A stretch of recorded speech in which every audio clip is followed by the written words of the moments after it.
Agora mesmo, algo terrível aconteceu no Kremlin. Em Moscou, está acontecendo uma verdadeira carnificina pelo poder. Lavrov está prestes a cair. Um negociador ambicioso virou uma bomba para o ministro. O trono do homem do bunker começou a balançar. Isso abalou toda a Rússia. Uma decisão mortal para os russos. A Dinamarca entra de cabeça na guerra. Uma decisão incrível para a Ucrânia. Fábricas militares estão sendo construídas uma após a outra. Um novo ponto de apoio para Flamingo. Choque. As forças armadas da Ucrânia estão em chamas perto de Lima. As grandes vitórias dos russos se transformaram em cinzas. A realidade atinge como uma tela. Unidades russas estão em chamas, vítimas de uma brilhante armadilha armada pelas forças armadas da Ucrânia. Trump enviou negociadores com missões secretas. Que sinais secretos as autoridades russas receberam? Máquinas da morte. Aviões russos agora são uma loteria. Voos estão sendo cancelados às pressas. Aviões civis simplesmente estão se desintegrando em pleno voo. Tudo isso e muito mais a seguir na nossa edição. Ponto quente. O exclusivo que surpreendeu a todos. Dmitriev contra Lavrov. Guerra pelo poder no Kremlin. Um verdadeiro abuso de poder. A luta por atenção é uma loucura. Putin, a chocante verdade sobre o que está acontecendo nos mais altos escalões de Moscou veio à tona. Todos os detalhes sensacionais. Próximo. Aquele que cria problemas para a velha guarda do Kremlin. Por ordem do presidente Putin, passei 2 dias nos Estados Unidos. Fui recebido de forma positiva. Tivemos uma conversa muito franca. Os líderes do Fundo Russo de Investimento Direto já há muito tempo chamam Kirill Dmitriev de negociador de Putin com o ZEUA. Ele também é chamado de um dos arquitetos daqueles 28 pontos do plano de paz de Trump. Após o novo mandato de Trump, a importância de Dmitriev para o Kremlin aumentou drasticamente, e agora ele se tornou um dos principais participantes dos contatos e negociações russo-americanos para resolver a guerra na Ucrânia. Na verdade, existe uma lista considerável de coisas, uma lista de passos que precisam acontecer para que, de fato, possamos começar a cooperar melhor. Atualmente, Dmitriev de fato desempenha o papel de um dos principais canais diplomáticos do Kremlin. Para Putin, ele se tornou uma pessoa muito próxima. Já foi mencionado várias vezes que Dmitriev se aproximou do ditador graças aos laços familiares com o chefe do Kremlin. Afinal, a esposa de Dmitriev é uma amiga íntima da filha de Putin, Ekaterina Tikhonova. Mas não é só o compadre o que conta. Ele é uma pessoa que está próxima de Putin por causa de certas conexões familiares, de algum tipo de laço de parentesco.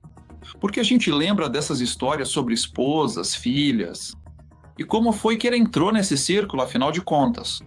Por outro lado, é preciso entender que ele estudou no exterior e tinha relações bastante próximas com representantes das elites econômicas americanas, antes de tudo. Bons contatos com Steve Witkoff também ajudaram bastante. E agora, ao que parece, uma pessoa vantajosa para o Kremlin virou um espinho na garganta do Ministério das Relações Exteriores, mais especificamente para Sergei Lavrov. Afinal, recentemente começou uma verdadeira batalha pelo Ministério das Relações Exteriores da Rússia. Lavrov é um defensor da diplomacia tradicional. Nós, em princípio, somos pessoas educadas e tentamos manter essa nossa característica, nossas qualidades. Dmitriev representa novas abordagens, que incluem não só relações diplomáticas, mas também de negócios. Diversas vezes, a mídia noticiou o descontentamento de Putin com as negociações fracassadas anteriormente com os americanos. Lavrov foi responsabilizado por isso. Depois disso, Lavrov praticamente desapareceu do espaço público. Mas foi Dmitriev quem colocou as relações entre os Estados Unidos e a Rússia em novos trilhos. Esse cavalheiro, Kirill Dmitriev, foi ele quem ajudou a organizar tudo. Ajudou, na verdade, a estabelecer algum tipo de relacionamento entre nossos países. E tem mais um detalhe: ele é da Ucrânia. Ou seja, no entendimento de Putin, ele é aquele russo correto que nega a existência da Ucrânia como país independente. E, consequentemente, para Putin, este também é provavelmente um momento importante. A concorrência aumentou. Segundo a mídia russa, Dmitriev decidiu progredir na sua carreira. Ele chegou a oferecer sua renúncia a Putin. Las Rosa. Segundo Kirill Dmitriev, o Ministério das Relações Exteriores já está ultrapassado e ineficaz. A diplomacia tradicional é arcaica. Por isso, está na hora de um dos principais diplomatas da Rússia se aposentar. Isso é sobre o futuro, porque ele falou um pouco mais sobre o passado. A equipe de Lavrov sabe disso. Por isso, estão preparando um dossiê comprometedor sobre Dmitriev para colocar na mesa de Putin. Dmitriev vai para os Estados Unidos e conta todo tipo de coisa por lá. É muito triste que ele faça isso. Nós reunimos algumas informações sobre ele. Em breve vamos repassar isso ao Vladimir Vladimirovich. Depois disso, Dmitriev deve ser investigado. No mínimo, ele deve ser impedido de sair da Rússia. Estou falando claramente, para que Dmitriev não fique mais ousado. A diplomacia, no caso dele, não é apropriada, afirmou uma fonte próxima a Lavrov. A concorrência se transformou em conflito, e esse conflito entre Lavrov e Dmitriev já dura quase um ano. Segundo jornalistas, até Patrushev levantou questões sobre o novo negociador. Ele afirmou que Dmitriev está ultrapassando os limites ao fazer promessas sobre a cooperação entre Moscou e Washington, especialmente na região do Ártico. Nikolai Platonovich teve uma conversa com o presidente. Ele observou que Dmitriev, claro, é um negociador talentoso, mas claramente ultrapassou os limites de sua autoridade. A relação entre o chefe do Ministério das Relações Exteriores da Rússia e o enviado especial de Putin chegou ao limite. Mas, segundo especialistas, Dmitriev não visa o cargo de Lavrov. Eu não acho que Dmitriev esteja de fato almejando o cargo de ministro das Relações Exteriores. A função dele é um pouco diferente. E é preciso entender que, na estrutura de poder que Putin construiu, os cargos formais, claro, têm um certo papel, mas são justamente as conexões informais que são as principais, as mais importantes. Pelas conexões informais, Dmitriev agora talvez até já supere Lavrov. Em certo sentido, já ultrapassou. E, segundo especialistas, dificilmente alguém vai tirar o Lavrov do cargo. Além disso, Putin valoriza pessoas que trabalham com ele há anos. Mas será que alguém teria coragem de tirar o próprio Putin? Jornalistas russos, citando suas fontes, contaram um detalhe muito interessante. Dmitriev é muito ambicioso e não é totalmente honesto com Putin. Sergei Viktorovich acredita que Dmitriev não é totalmente honesto com o presidente e está jogando seu próprio jogo com os americanos, contando com um cargo mais alto no futuro, disse a fonte. Ele não especificou se se trata do cargo de primeiro-ministro, chefe do Ministério das Relações Exteriores ou até mesmo presidente. As últimas negociações em Moscou mostraram o quanto Kirill Dmitriev é influente atualmente no processo de negociação com os americanos. E essa é uma parte muito importante na história da diplomacia russa. Mas será que as ambições de Dmitriev vão levá-lo tão longe? Até o cargo de presidente. A questão ainda está em aberto, pois, por enquanto, ele está em uma fase de confronto com Sergei Lavrov, que Dmitriev claramente deixou de lado com suas... Novas e revolucionárias ideias estão surgindo. Todos os detalhes chocantes e as implicações profundas serão revelados a seguir. Este é um passo verdadeiramente monumental que irá redefinir e transformar completamente toda a arquitetura da defesa europeia, com consequências de longo alcance para o continente. Pela primeira vez na história da OTAN, um país membro da aliança permite oficialmente que a Ucrânia estabeleça a produção de defesa em seu território. O governo dinamarquês anunciou o projeto em 3 de setembro de 2025. Chamando-o de um gesto de ajuda à Ucrânia, em sua luta contínua para preservar a soberania e a segurança, no contexto do conflito contínuo com a Rússia. Na pequena cidade dinamarquesa chamada Vojens, no sul da Jutlândia, perto da base aérea de Skridstrup, onde os F-16 estão em prontidão de combate, começam a ser fincadas as primeiras estacas da fábrica ucraniana. Isso é muito mais do que a construção de mais um empreendimento industrial. É a arquitetura da futura segurança europeia. A melhor ajuda que podemos dar à Ucrânia agora é apoiar a indústria de defesa ucraniana. A Ucrânia precisa se tornar ainda mais autossuficiente e, ao recebermos a primeira empresa ucraniana na Dinamarca, damos mais um passo no nosso apoio. Dessa forma, a produção não será interrompida pelos ataques russos e, ao mesmo tempo, a cooperação entre empresas ucranianas e dinamarquesas será fortalecida. O projeto está sendo realizado pela empresa ucraniana Faypoint, conhecida por ter desenvolvido o míssil Flaminga, um dos projetos ucranianos de maior sucesso dos últimos anos. Mas na Dinamarca não serão produzidos mísseis, e sim o coração deles, o propelente sólido para foguetes. Um componente criticamente importante, necessário para cada sistema de longo alcance, cada interceptador, cada complexo, que hoje está sendo usado contra alvos militares russos. A Dinamarca está lado a lado com a Ucrânia. A luta deles pela liberdade é também a nossa luta pela liberdade. Putin mostra todos os dias que não vai parar. Por isso, precisamos ajudar os ucranianos a detê-lo. Estão fazendo isso ao permitir que a Firepoint se estabeleça na Dinamarca. Ao mesmo tempo, estamos criando novos e mais estreitos laços entre o setor de defesa dinamarquês e o setor de defesa ucraniano, assim como entre nossas empresas. Isso contribui para nossa segurança e cria mais oportunidades para as empresas dinamarquesas. Apoiar a defesa da Europa e a luta da Ucrânia pela liberdade. A localização próxima à base aérea não foi escolhida por acaso. Isso significa infraestrutura pronta, segurança reforçada e a possibilidade de integração nas rotas logísticas comuns da OTAN. E para isso, a Dinamarca está destinando 500 milhões de coroas. E estamos aumentando a segurança da nossa própria produção.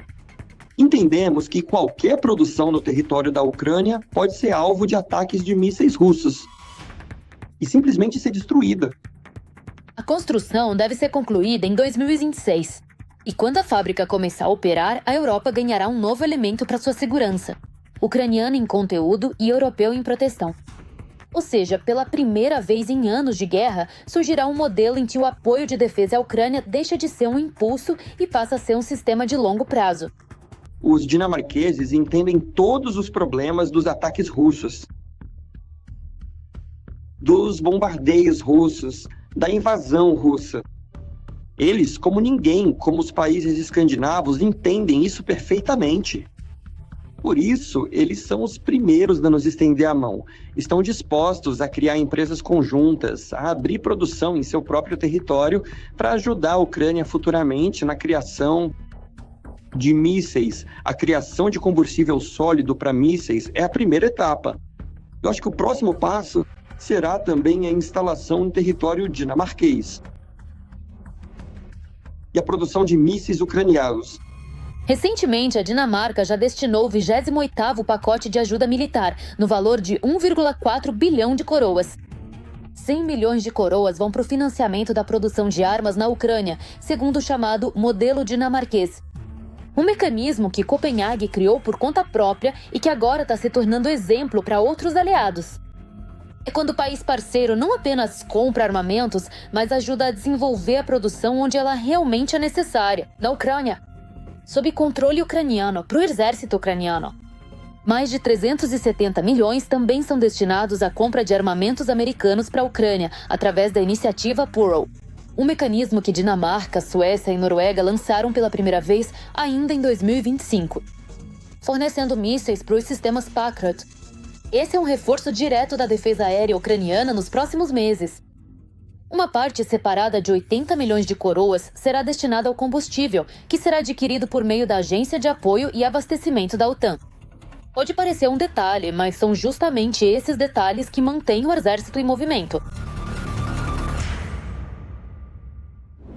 Neste momento, enquanto o Kremlin fala sobre vitórias, a realidade atinge os russos. Como no Call, eles transformam imediatamente suas unidades vitoriosas em cinzas ardentes. Foi exatamente isso que aconteceu debaixo do estuário, literalmente um dia antes. O que realmente aconteceu lá? Que surpresas aguardam os ocupantes? Avançar? Olhar. Não diga ops até ter passado por cima do obstáculo. Um provérbio ucraniano descreve perfeitamente a situação atual das forças armadas russas na direção de Lima. Assim, os ocupantes conseguiram avançar um pouco aqui, o que foi imediatamente relatado pelos correspondentes militares Z. Mas, obviamente, eles também são lidos pela inteligência ucraniana. Graças a isso, as forças armadas da Ucrânia receberam informações operacionais, que usaram imediatamente. Quero agradecer ao correspondente militar russo, Timofey Ermatos. Ele falou sobre nossas posições em seu canal no Telegram. Graças a isso, os ucranianos nos encontraram e tomaram a Flandres. Eles mataram. Além disso, as batalhas mais intensas da frente tradicionalmente ocorrem na região de Pokrovsk. Um alto funcionário da OTAN afirmou que os russos controlam 95% da cidade. Na Ucrânia, explicam que, no Ocidente, as zonas cinzentas muitas vezes são atribuídas aos ocupantes, sem compreender totalmente a especificidade dos combates. Por isso, na verdade, a situação é melhor, embora ainda muito difícil. Sim. Hoje, os russos controlam a maior parte de Pokrovsk. Hoje, A maior parte da cidade está ocupada pela chamada Zona Cinzenta. Sim, hoje os russos estão tentando ao máximo prejudicar de vez a nossa logística, inclusive em relação à guarnição de Mirnograd, já que se trata de uma única aglomeração Pokrovsk-Mirnograd. No entanto, de qualquer forma, mesmo hoje, apesar de todos os esforços dos russos, a operação de defesa em Pokrovsk continua.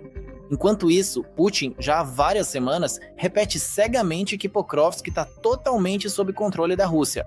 Segundo a Sky News, a Rússia declarou intencionalmente a captura de Pokrovsk antes das negociações com os Estados Unidos, que aconteceram em 2 de dezembro. No entanto, na prática, a situação é bem diferente. Além disso, o agrupamento de tropas Vostok informou que as forças de defesa estão organizando rotas logísticas adicionais para abastecer as unidades, em Pokrovsk e Mirnograd, onde os intensos combates continuam.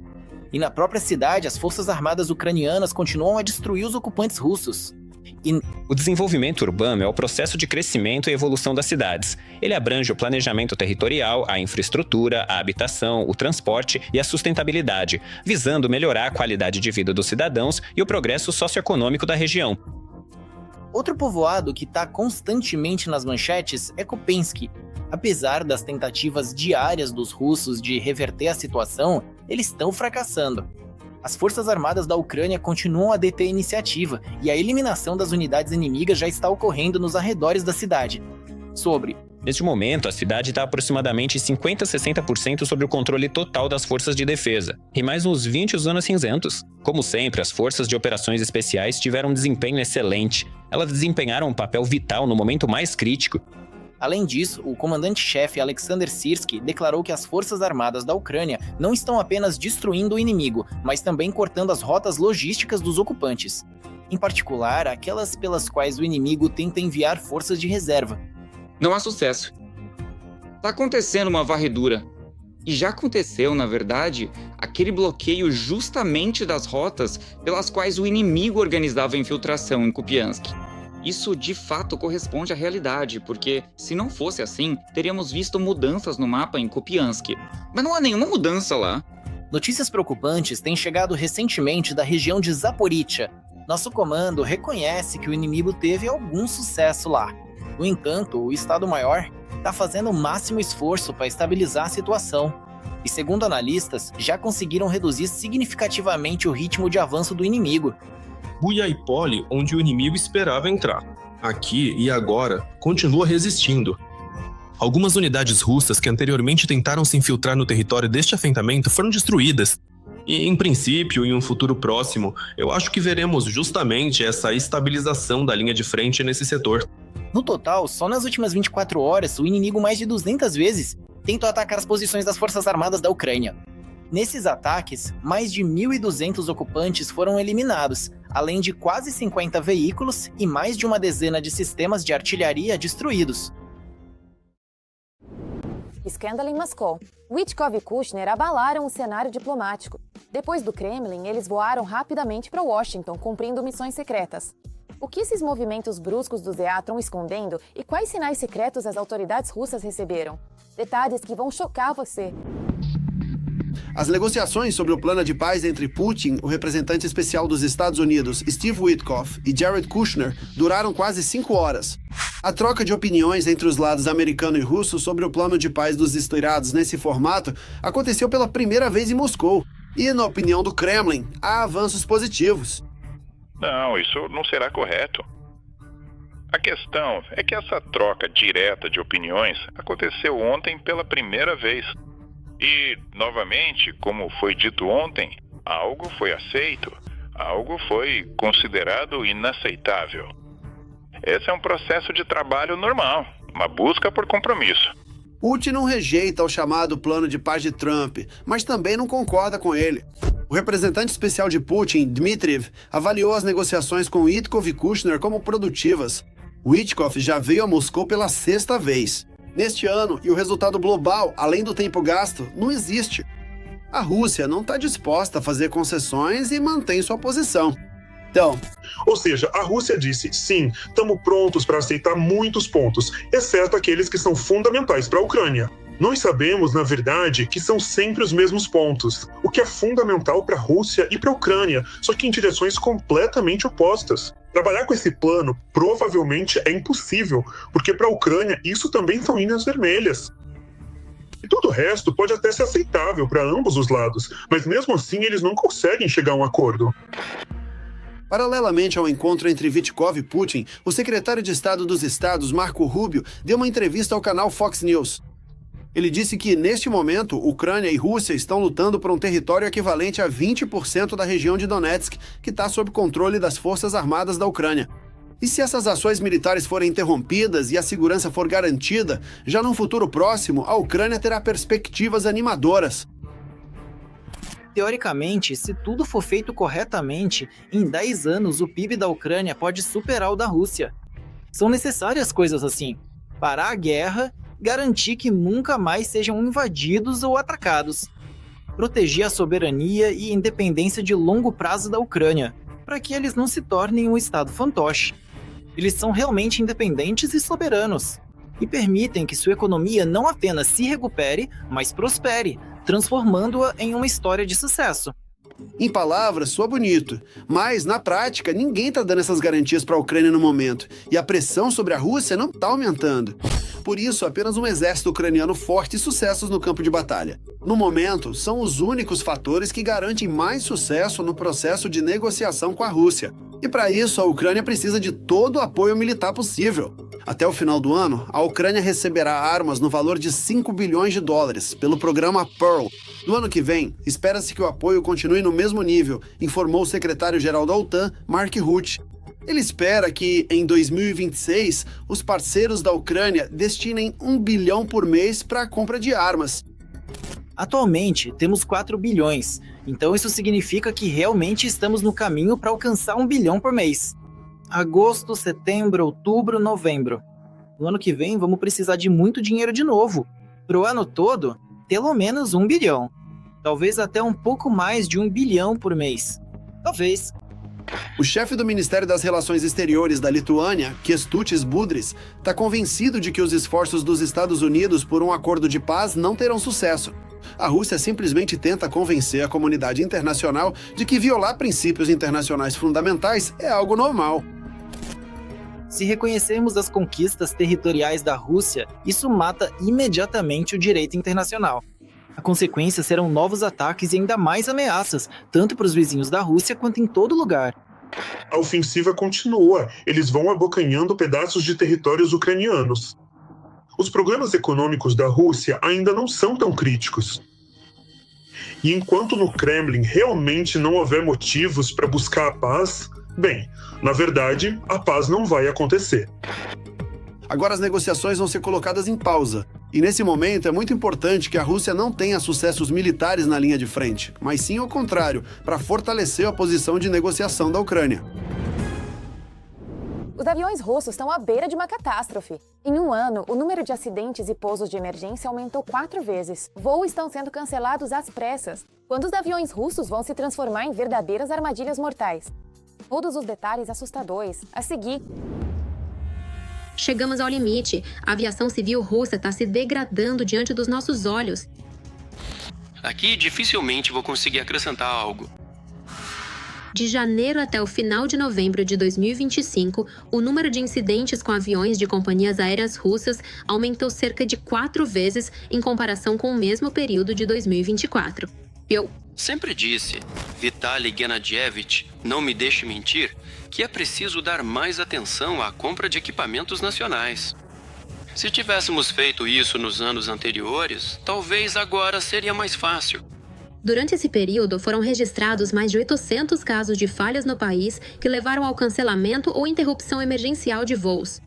Enquanto que, no mesmo período de 2024, esses incidentes não passaram de 200. Vamos continuar voando, Vladimir Vladimirovich. E em que? Vamos sim, claro que vamos. A questão é só em que vamos voar e o quão perigoso isso é. Neste ano, na aviação comercial russa, ocorreram 2 acidentes e 2 quedas de avião, nas quais, ao todo, morreram 53 pessoas. Como escreve o The Moscow Times, o maior deles foi o acidente com o avião An-24 da companhia aérea Angara no final de julho. O avião foi fabricado em 1976. Isso está relacionado, em primeiro lugar, justamente com a degradação do estado técnico da frota de aviação russa e das aeronaves civis russas. Mesmo assim, vemos que justamente ao longo do ano passado e no início deste ano, a aviação civil russa e os órgãos de gestão da aviação civil, a Kikal foi contatada diversas vezes com pedidos para suspender as sanções contra a Rússia a fim de abrir o acesso a componentes e peças ocidentais para aeronaves. A Boeing e a Airbus, que transportam de 80% a 90% de todo o tráfego aéreo para a Rússia. No início de outubro, o chefe da Rosaviatsia afirmou que a previsão não era das melhores. Nos próximos 5 anos, a Rússia pode perder 339 aviões, incluindo 109 estrangeiros. Segundo o órgão, a frota das companhias aéreas russas conta com pouco mais de 1.000 aeronaves civis. No geral, estamos falando da retirada de operação, em média, de 50 a 60 aeronaves por ano ao longo de 5 anos. Primeiramente. Em segundo lugar, estamos falando, na prática, de mais da metade da frota ocidental, que atualmente está em operação na Rússia.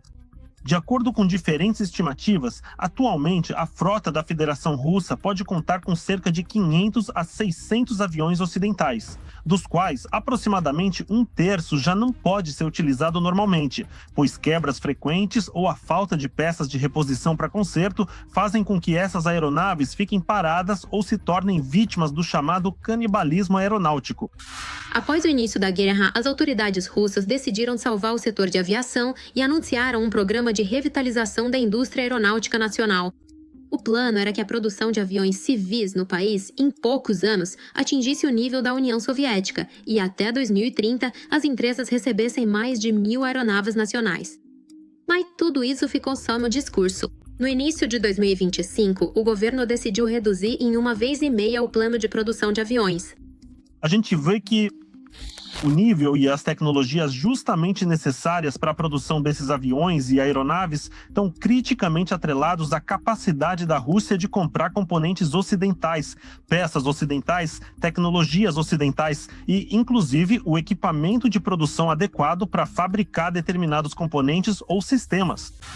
Ou seja, se olharmos para o futuro, os russos não vão poder voar por muito mais tempo. Estamos vendo o começo. A Rússia continua usando o chamado mecanismo de importação paralela, que na prática permite o chamado reexportação de componentes e peças de reposição.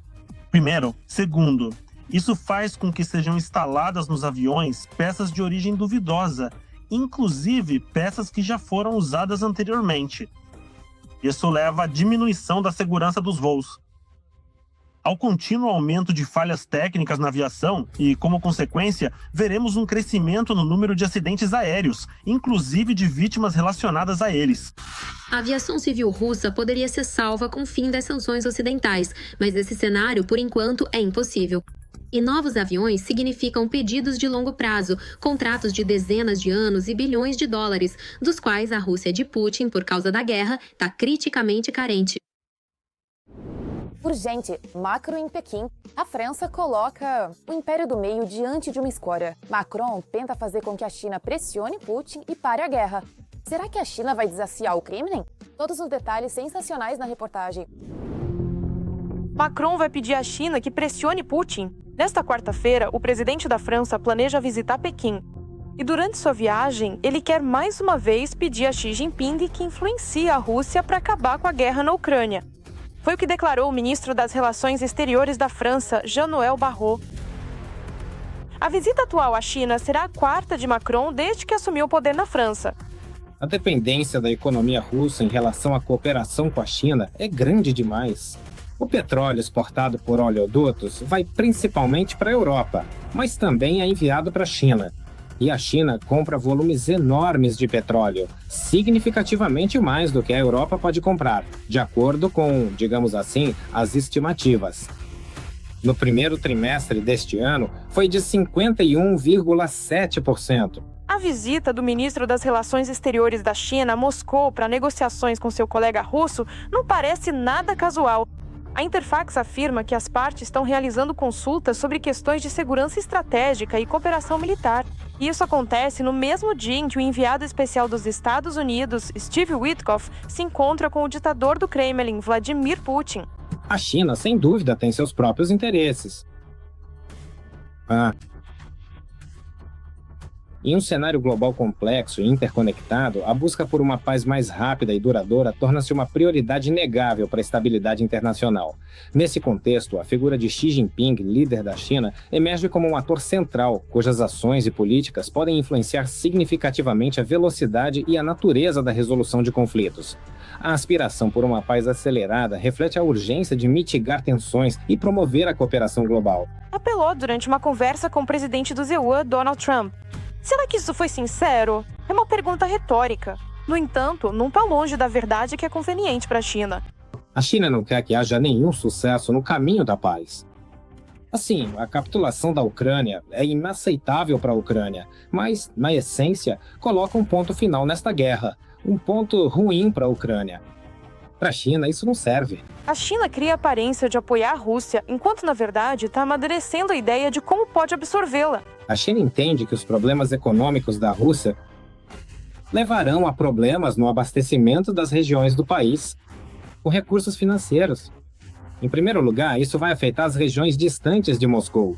As regiões distantes de Moscou são regiões que ficam muito próximas da China. E mais ainda, algumas delas antigamente já foram parte da China antes mesmo do Open Up Void. Por isso, a China entende que esse problema de financiamento e a desintegração da Rússia, na essência, é como o colapso da União Soviética 2.0, só que agora com a Rússia. Isso vai levar ao fato de que a China vai expandir seu território. Simplesmente porque Tuva e outras regiões vão se lembrar de que já foram parte da China e, basicamente, vão querer ficar sob o guarda-chuva chinês para, digamos, continuar suas atividades econômicas normais, ou então vão preferir se orientar mais para Pequim do que para Moscou. Além das questões territoriais, com a eliminação da Rússia, para a China isso também é uma questão de divisão de influência política no mundo, o que afetou duramente Moscou com a invasão da Ucrânia, e que a cada ano de guerra apenas... O número de casos está diminuindo gradualmente de forma consistente, mostrando uma tendência positiva de redução ao longo do tempo.